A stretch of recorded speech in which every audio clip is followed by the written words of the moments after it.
Hey guys, my name is Ayo, founder of Tnkr AI, and today I'm going to be showing you how to publish a website for your open source robot using Tnkr.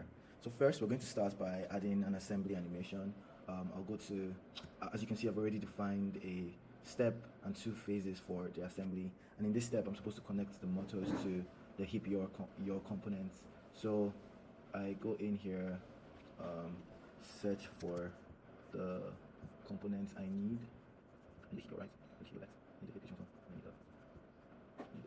Once I'm done selecting the parts I need for this step, I go on to generate an animation. I selected the wrong component. So I'm supposed to select the right hip pitch motor.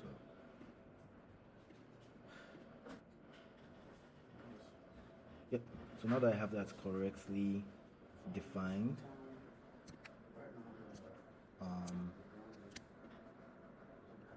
save the camera angle. As you notice, the animations are a bit wobbly, and so I can fix that by specifying angles for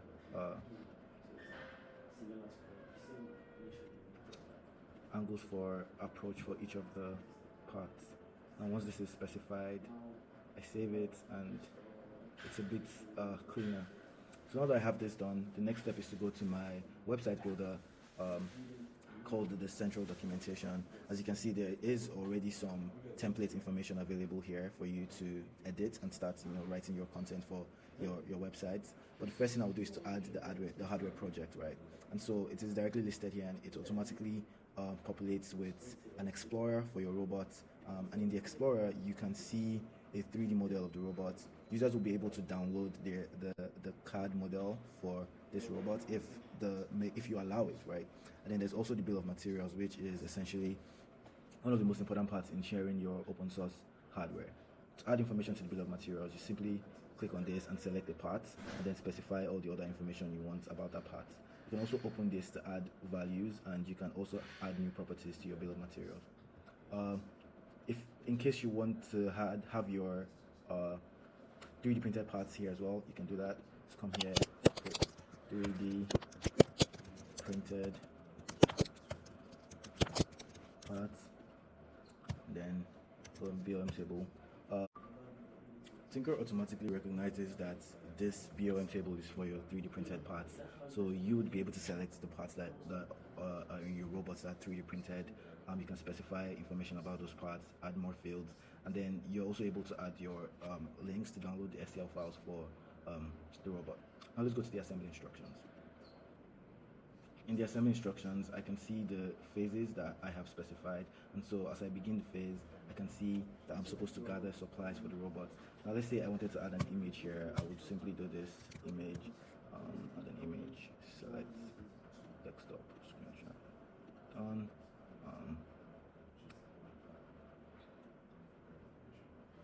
And so that's added to my documentation. And then if I also wanted to add some more information, like a list of the materials I would need for this step for preparation, I simply just copy that, paste it in there, and voila, I have all the information I need, right?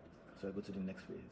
Now in this step, I'm supposed to connect the motors to the heap components. My animations look good, but I also want to add a tip for users. So call the tip call out, and then tell them to connect the cables. Okay, done. And so once all of this is done, I can go over all the pages in my documentation, edit the content in my introduction page, add new pages, add content to those new pages, selecting the components that we already have created for you. And yeah, once I'm done writing my documentation, I can simply publish my website to a link. It does that. I copy the link, and voila, I have a website up and running for my project. Thank you, and have a lovely day.